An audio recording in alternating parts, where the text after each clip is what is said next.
কাননপুর গ্রামে বাস করত এক গরিব জেলে। নাম তার রামু। রামু নদীতে মাছ ধরে কোনো রকমে তার সংসার চালাতো।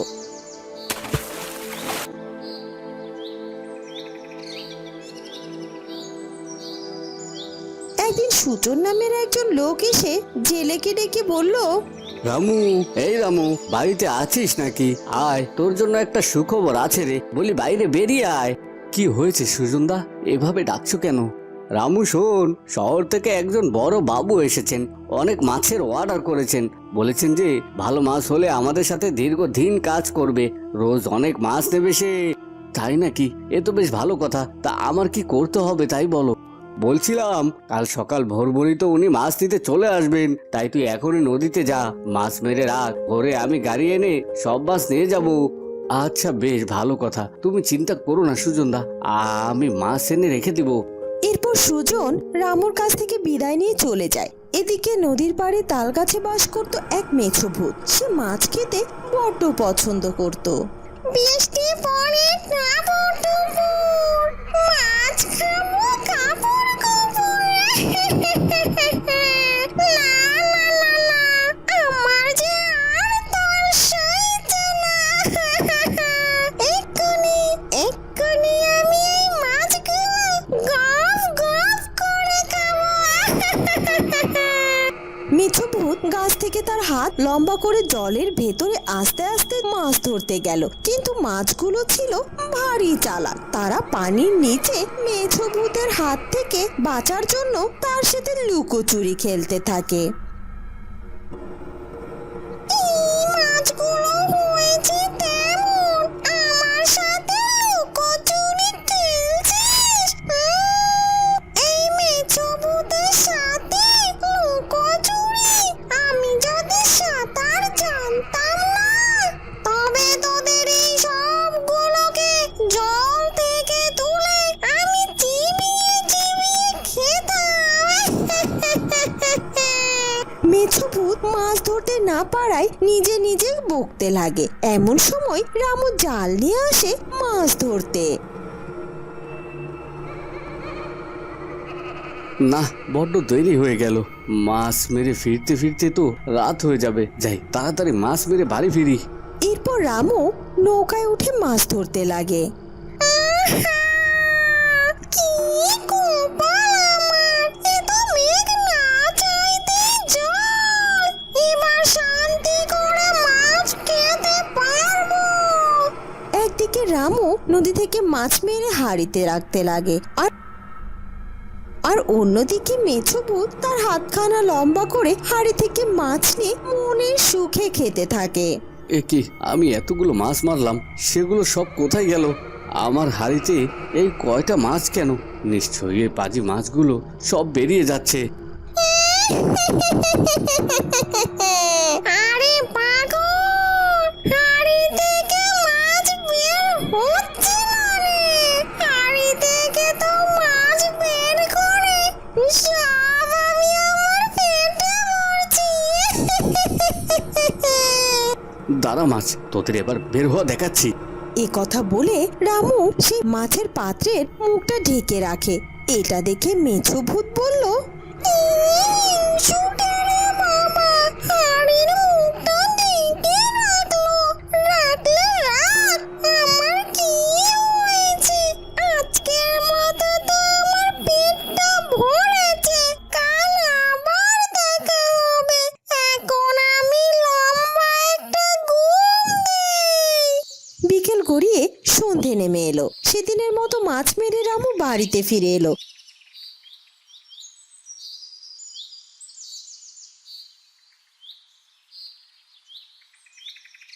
পরদিন সকালে সুজন একটা গাড়ি নিয়ে মাছ নিতে এলো।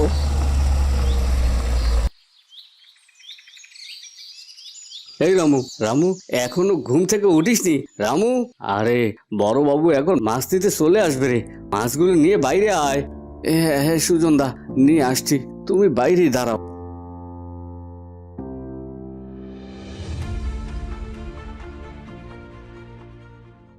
এই রামু, আজ এত অল্প মাছ কেন রে? আর বলো না দাদা, কাল মাছ মেরে হাড়িতে রাখতেই সব মাছ বেরিয়ে গেছে। কাল থেকে বেশি করে মাছ দিব। আচ্ছা আচ্ছা, মনে থাকে যেন। এরপর সুজন মাছ নিয়ে চলে যায়। এদিকে রামুর বউ বলল, এতগুলো মাছ সব দিয়ে দিলে, বলি একটাও কি বাড়িতে রাখতে পারলে না নাকি? রাগ করো না বউ, আজ এমনিতে কম মাছ ধরতে পেরেছি, কাল মাছ এনে বেশি করে বাড়িতে রেখে দেবো।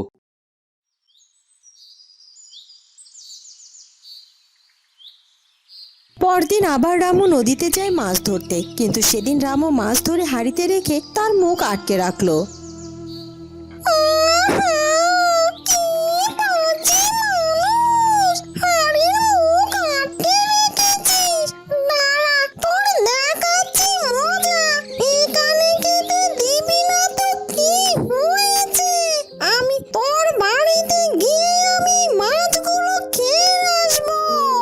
রামু অনেকগুলো মাছ ধরে সেই মাছগুলো নিয়ে বাড়িতে ফিরে যায়।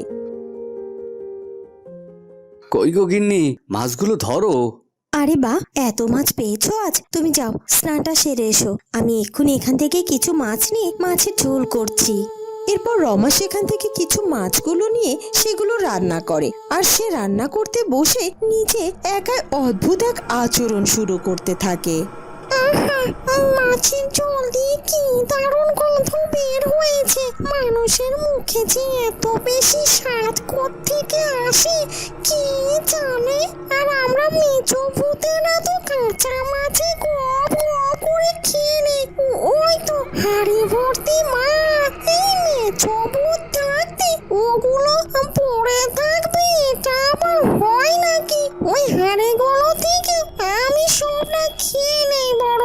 এরপর রামুর বউ সেই হাড়ি থেকে কাঁচা মাছগুলো টপ টপ করে খেয়ে নেয়। কত মজাই না লাগলো।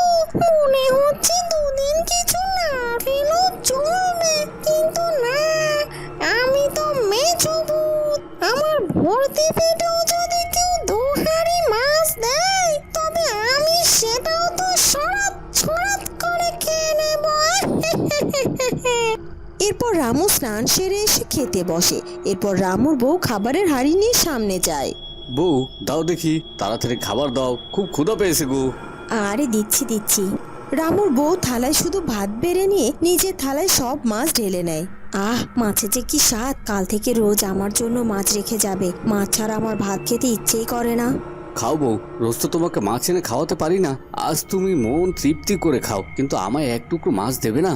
না, তুমি যখন মাছ ধরো তখন খেয়ে নিতে পারো না? আমার থালার দিকে নজর দিচ্ছ কেন? এই মাছগুলো সব আমি একা একা খাবো।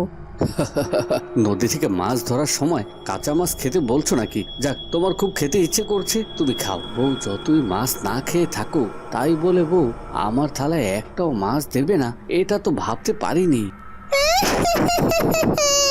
সব মাছ খাবো, মজা করে খাবো, সব খাবো।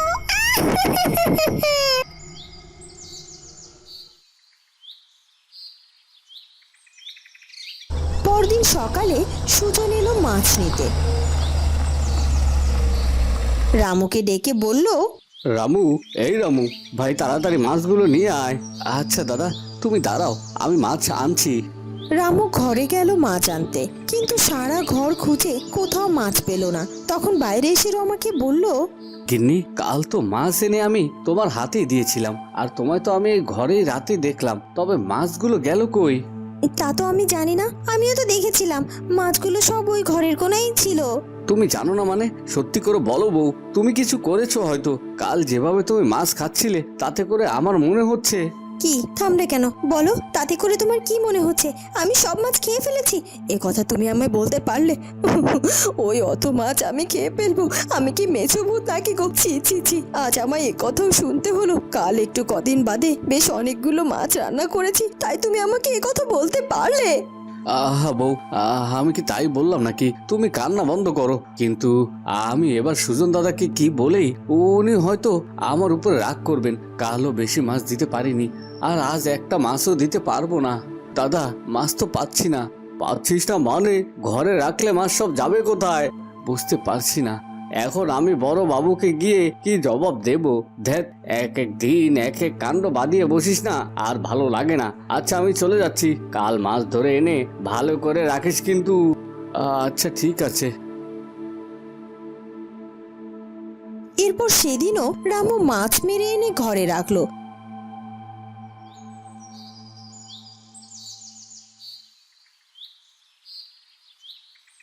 আর রামু আজ রাতে না ঘুমিয়ে ঘুমের ভান ধরে রইল। একটু পরেই রমা উঠে মাছের হাড়ি থেকে গপ গপ করে মাছ খেতে লাগলো। এটা দেখে রামুর চোখ তো ছানা বড়া হয়ে উঠলো। ও মা, এটা আমি কি দেখছি? আমার বউ একটা মেসো ভূত নাকি? এবার কি হবে? না না, আমাকে এখনই সুজনদার কাছে যেতে হবে। এই কথা বলে রামু সেখান থেকে চুপি চুপি বাড়ির কিছু দূরে সুজনের বাড়িতে গেল। সে সুজনদের বাড়িতে কি সুজনকে ডেকে তুললো আর সুজনকে সব কথা খুলে বলল। কি বলছিস কি? আচ্ছা সকালে দেখা যাবে বিষয়টা, আজ রাতে তুই আমার কাছেই থাক।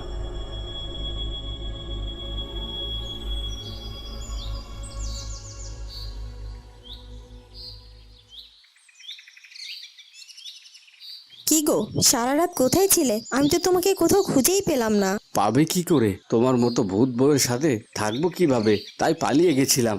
কে ভূত? তুমি কি পাগল হয়ে গেলে নাকি? কে যে পাগল হবে তা তো এবার দেখা যাবে। বের হ এর শরীর থেকে, তাহলে তোকে সারা জীবন বোতলে বন্দি করে রাখবো। এই ওঝা, তুই তোর বাড়িতে ফিরে যা, না হলে কিন্তু তোর গাড় মটকে দেব। তাই নাকি?